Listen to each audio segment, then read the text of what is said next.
Now, later this month, Dr. Eric Mizuba will be attempting to swim Lake Erie to benefit the Erie City Mission. He joins us now. Eric, first of all, how did this idea come about? It started in 1986, and I was lifeguarding at Presque Isle State Park, and I just looked out over the beautiful water, and I think that we just always imagined how this could ever be done. Tell us about your training. A lot of outdoor, sometimes indoor. The goal is to make the swim at the end of the month. But first of all, tell us about your training.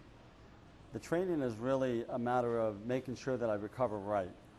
Athletes have a tendency to overtrain for these type of things, so the key is to have a couple of key workouts a week that are long enough that will be like the conditions out there, and then to have the rest of the time to try and recover as much as possible. Tell us about some of your outdoor training swims. The outdoor training, I usually will have a kayaker next to me, and I'll get up early around 4:30 in the morning, and we'll be down at the lake by 6 a.m. and we'll go from Walnut Creek to Presque Isle and whatever time we have for, and basically on the conditions.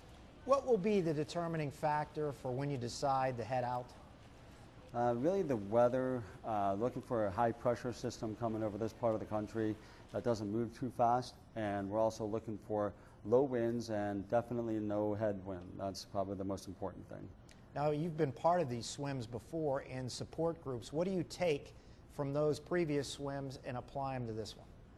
I think that nothing can really duplicate being the swimmer in the water, but I think that being right next to the swimmers that are actually going through the experience and seeing their highs and as well as their challenges has helped me prepare and maybe a little over-prepare for this event.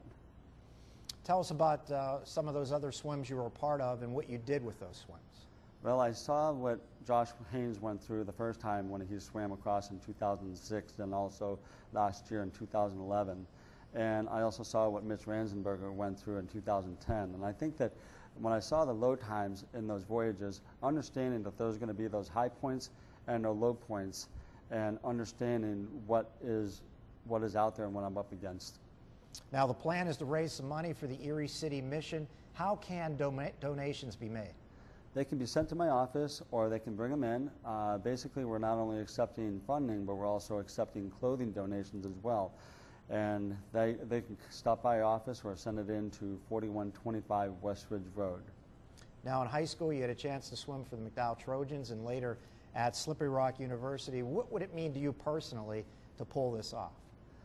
What I look at is it's nothing like pool swimming, but I think the discipline of getting up early in the morning and training before work or before school, before anyone's up and the lights are still off in every house and every dormitory, is really the key when those times are lonely and no one else is up and I have to go to the pool.